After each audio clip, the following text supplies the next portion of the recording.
बीते दिनों नेटफ्लिक्स पर फिल्म आई महाराज और इस फिल्म के आते ही एक शब्द सामने आया, महाराज लाइबल केस। इस शब्द के सामने आते ही सवाल उठने लगे कि केस क्या है, आखिर क्यों दायर हुआ था। इस केस से भगवान श्री कृष्ण और पुष्टि मार्ग नाम के संप्रदाय का क्या लेना देना है। इस केस में आखिर क्या कहा गया था और क्यों इस महाराज नाम की फिल्म पर विवाद हो रहा है। क्या इस केस की पृष्ठभूमि एकदम सही थी? क्या अदालत का फैसला बिल्कुल ठीक था? और फिर इस केस से जुड़ा व्यक्ति करसनदास मूलजी कौन है? सवाल ढेर सारे, और इन सभी सवालों को आज मैं यहाँ आशिता हुआचर आवर हिस्ट्री नॉट माइथोलॉजी पर आपको बता रही हूँ। तो इस वीडियो को आखिरी तक देखें ताकि आप महाराज लाइबल केस, इस समूचे विवाद और करसनदास मूलजी के बारे में जान सके।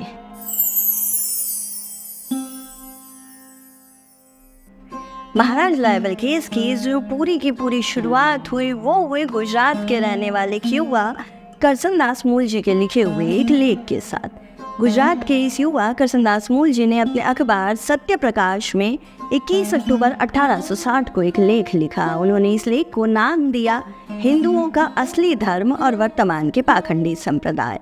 इस लेख में उन्होंने कहा कि हिंदुओं के जो मूल ग्रंथ हैं वो बस वेद हैं, लेकिन उसके बाद जितने भी पुराण और धर्मशास्त्र लिखे गए वे सारे के सारे कलयुग में लिखे गए। जबकि साफ तौर पर हिंदू धर्मशास्त्रों में कहा जा चुका है कि वेदों के बाद कुछ भी नहीं है।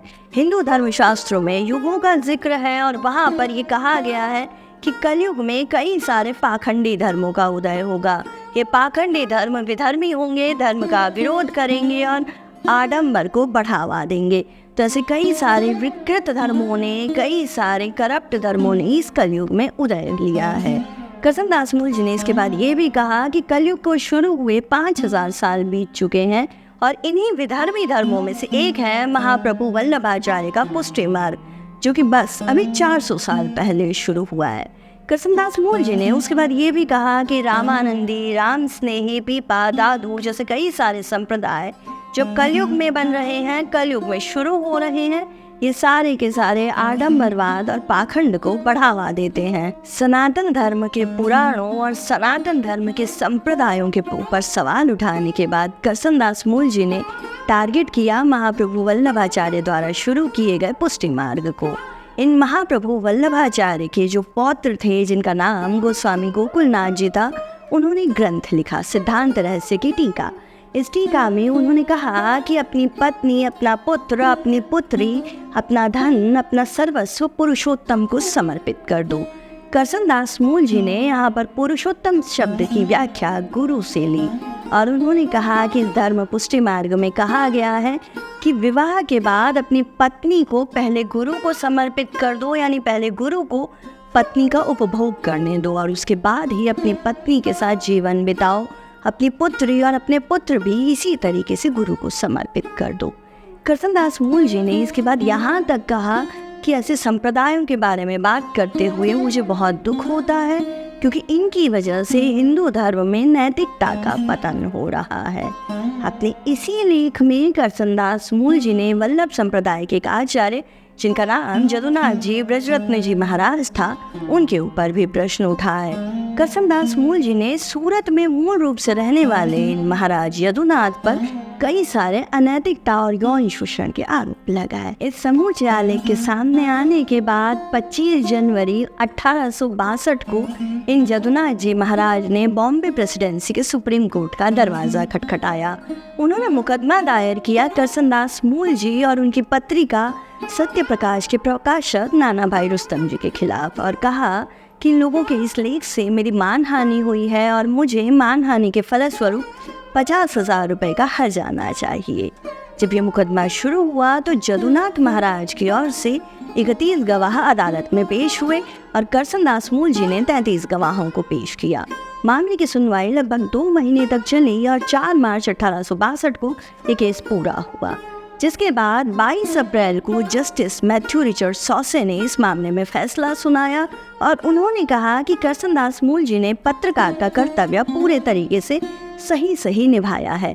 जदुनाथ जी महाराज गलत हैं, और चूंकि जो चीज़ नैतिक रूप से गलत होती है उसे धार्मिक रूप से सही नहीं कहा जा सकता। अब ये तो सारी बातें हो गई जो अदालत में हुआ, अदालत में मुकदमा कब कब और कैसे कैसे चला। लेकिन आइए समझते हैं कि अदालत में करसनदास मूल जी ने क्या क्या गलतियाँ की, किन किन जगहों पर करसनदास मूल जी तथ्यात्मक तौर पर गलत थे, अदालत ने किन गलतियों में करसनदास मूल जी का साथ दिया।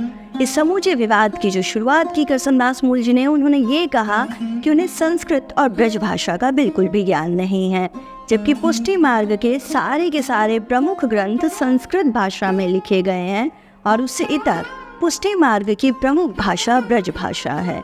करसनदास मूल जी को संस्कृत और ब्रज नहीं आती थी, लेकिन अदालत ने भी कहा कि उनके पास संस्कृत और ब्रज भाषा का कोई ट्रांसलेटर नहीं है, जिसकी वजह से जो भी ग्रंथ है, जो उनका मूल भाव है, उनका मूल अर्थ है, उसे अदालत या करसनदास मूल जी समझ ही नहीं पा रहे थे। दूसरी बात ये थी कि करसनदास मूल जी ने अपने दावों का मुख्य आधार बनाया था एक मराठी पुस्तक कवि चरित को। इस कवि चरित में मराठी अनुवाद दिए गए थे पुष्टि मार्गीय ग्रंथों के, और मराठी अनुवाद में जो भी त्रुटियां थी उन्हीं के आधार पर करसनदास मूल जी अपनी बातों को सामने रख रहे थे। पूरे अदालत में मामले के दौरान करसनदास मूल जी ने जगह जगह कहा कि वो जिन बातों की बात कर रहे हैं वो सारे के सारे हियरसे एविडेंस हैं। कानून की भाषा में हियरसे एविडेंस का मतलब उन सबूतों से होता है जो बस सुनकर सामने लाए जाते हैं, यानी वो बातें जो आपने देखी नहीं होती, आपने बस इधर उधर से सुनी होती है। तो करसनदास मूल जी का पूरा लेख इधर उधर से सुनी सुनाई बातों के आधार पर लिखा गया था।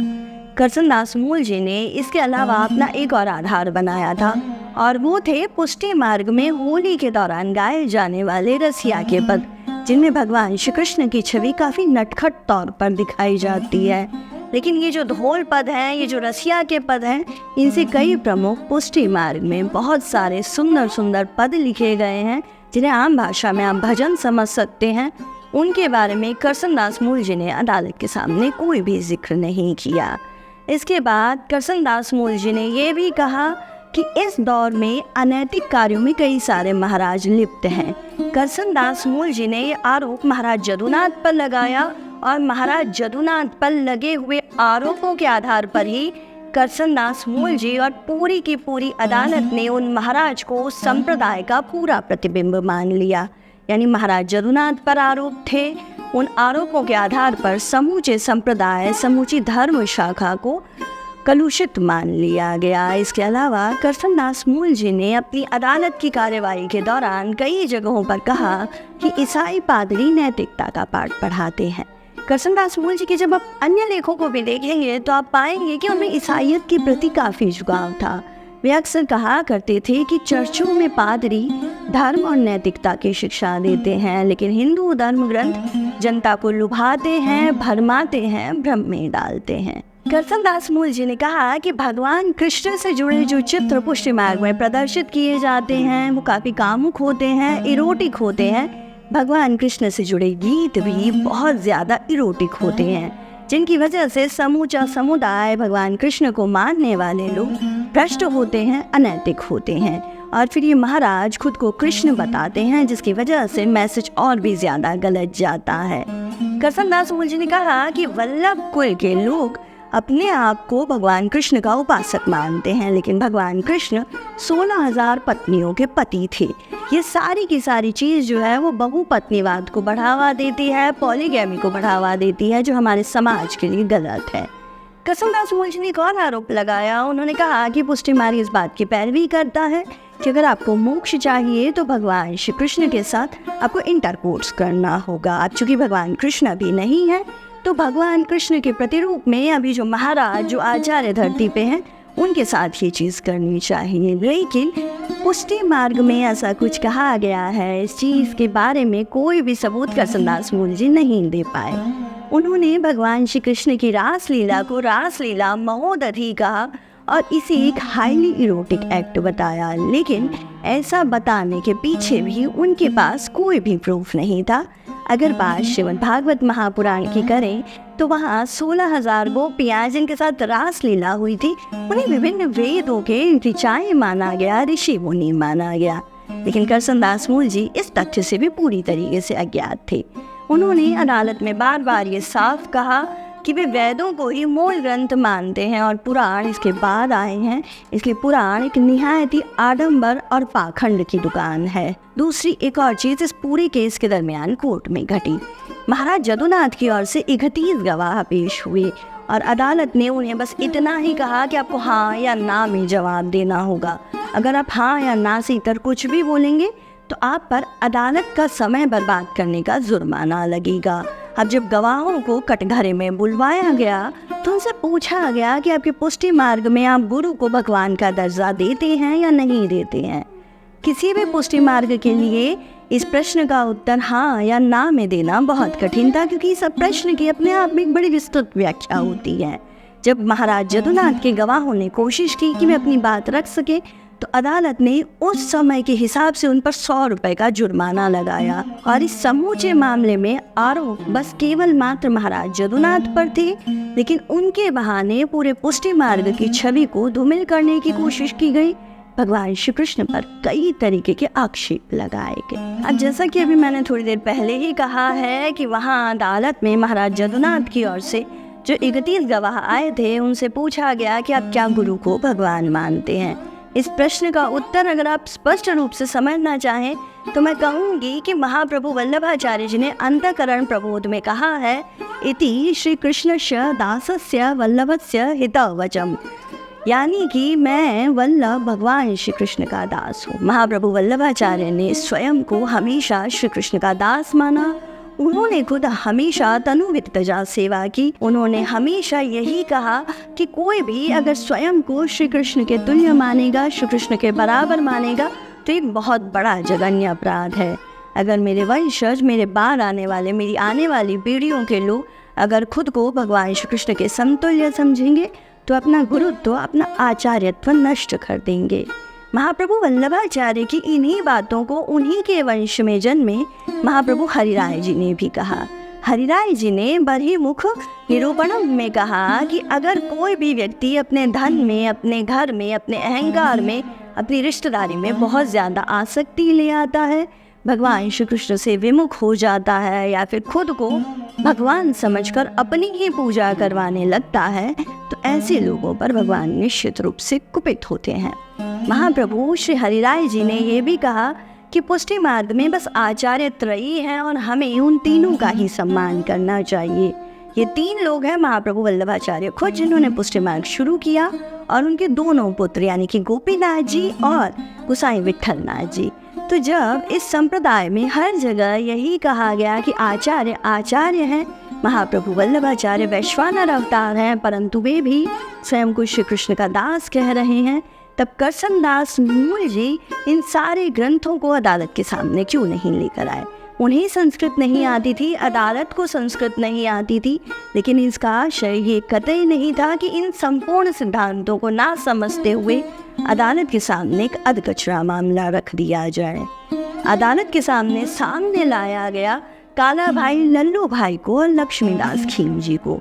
ये वो 2 लोग हैं जिनके समूचे बयान पर ही केंद्रित कर ये जो फिल्म आपने देखी है नेटफ्लिक्स पर महाराज, ये महाराज फिल्म बनाई गई। इन लक्ष्मीदास खीम जी ने आरोप लगाया कि जब ये बेट द्वारिका में थे तो उस समय इन्होंने देखा कि महाराज जदुनाथ महिलाओं पर रंग डालते हैं, महिलाओं को अपने कक्ष में लेकर जाते हैं, इनके स्नान का जल महिलाओं को पीने के लिए दिया जाता है और ये कई सारी अनैतिक गतिविधियों को अंजाम दे रहे हैं। अदालत ने जिसके बाद कहा भी था कि जो चीज़ नैतिक रूप से सही नहीं होती है उसे धार्मिक रूप से कभी भी सही नहीं मानना चाहिए।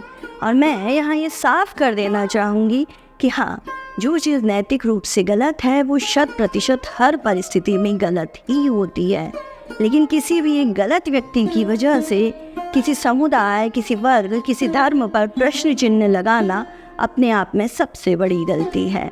ये जो पूरा का पूरा महाराज लाइबल केस है ये मैंने अपलोड कर दिया है इंटरनेट पर, उसका लिंक मैं आपको डिस्क्रिप्शन बॉक्स में, कमेंट बॉक्स में डाल दूँगी।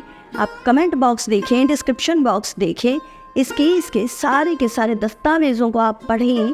जब आप पढ़ेंगे तो आप समझ सकेंगे कि करसन दास मूल जी ने महाराज जदुनाथ जी और उनके तथाकथित कृत्यों के बहाने से इस समूचे वल्लभ संप्रदाय, समूचे हिंदू धर्म और भगवान श्री कृष्ण की छवि को धूमिल करने की कोशिश की है। इन सब के साथ यहाँ एक बात और जोड़ देना चाहती हूँ कि हमारे आदरणीय प्रधानमंत्री श्री नरेंद्र मोदी जी 2010 में जब वे गुजरात के मुख्यमंत्री थे तब उन्होंने एक ब्लॉग लिखा था। उस ब्लॉग में उन्होंने करसनदास मूल जी की काफ़ी तारीफ की थी। इसकी वजह ये है कि पश्चिमी भारत में करसनदास मूल जी को मार्टिन लूथर किंग का दर्जा प्राप्त है। अब बात ये भी उठती है कि करसनदास मूल जी बहुत बड़े समाज सुधारक थे। उन्होंने विधवा विवाह किए, कन्याओं के पढ़ाई की पैरवी की। सारी बातें अपनी जगह बिल्कुल ठीक है, लेकिन क्या एक ज्ञानी व्यक्ति, एक समझदार व्यक्ति कोई चूक नहीं कर सकता, कोई गलती नहीं कर सकता? यहाँ भी हम मान कर चल सकते हैं कि करसनदास मूल जी से संप्रदाय के सिद्धांतों को समझने में, संस्कृत के उन श्लोकों को समझने में चूक हुई थी। यदुनाथ जी महाराज और उन महिलाओं के मध्य क्या हुआ था, ये सारी चीज़ें अतीत के काल में समा चुकी है। लेकिन आज उसके आधार पर किसी संप्रदाय को, किसी देवता को, किसी धर्म को या किसी वर्ग को धूमिल नहीं किया जा सकता, उस पर सवाल नहीं उठाए जा सकते। साथ ही साथ गाहे बगाहे बिना भगवान श्री कृष्ण को समझे उनके ऊपर प्रश्न उठाना अपने आप में बस अज्ञान का ही प्रतीक है। ये कई सारी बातें हैं जिनके बारे में हम अक्सर कोई जवाब नहीं दे पाते, क्योंकि हमें इन रहस्यों का ज्ञान नहीं होता। तो इन रहस्यों को समझने के लिए आपको आशिता वाचे को फॉलो करते रहना होगा। साथ ही यहाँ मैं एक और बात आपको कहना चाहूँगी कि भगवान श्री कृष्ण ने स्वयं कहा है कि अन्याय को सहने वाला अन्याय करने वाले से बड़ा पापी होता है। तो जहाँ कहीं भी आप कोई अन्याय होते हुए देखते हैं, कुछ भी गलत होते हुए देखते हैं, आवाज़ उठाएं। भले वो एक छोटी सी आवाज़ हो। भगवान श्री राम का जब राम सेतु बन रहा था तो गिलहरी का छोटा सा प्रयत्न भी गिना गया। आप भी अपना वो गिलहरी प्रयास ज़रूर करें, कतई चीज़ों को अनदेखा ना करें। इसी संदेश के साथ आज बस विश्राम लेना चाहूँगी। ये भी कहना चाहूँगी कि आशिता वाचे को सब्सक्राइब ज़रूर कर लें, क्योंकि सनातन धर्म के कई रहस्यों से मैं पर्दा उठाने की कोशिश कर रही हूँ। जब आप चीज़ों को जानेंगे तभी तो अधिकार से उन चीज़ों की विश्वसनीयता के बारे में बात कर पाएंगे। तो आशिता वाचे से ज़रूर जुड़े रहने के लिए इस वीडियो को लाइक करें, इसे ज़्यादा से ज़्यादा शेयर करें, चैनल को सब्सक्राइब कर लें और बेल आइकन दबा लें ताकि किसी वीडियो की अपडेट आपसे मिस ना हो जाए। मैं जल्द लौटती हूँ अगले अंक में किसी अगली दिव्य कथा, किसी अगले आख्यान के साथ, किसी रहस्य से पर्दा उठाते हुए। तब तक के लिए नमस्कार, जय श्री कृष्ण।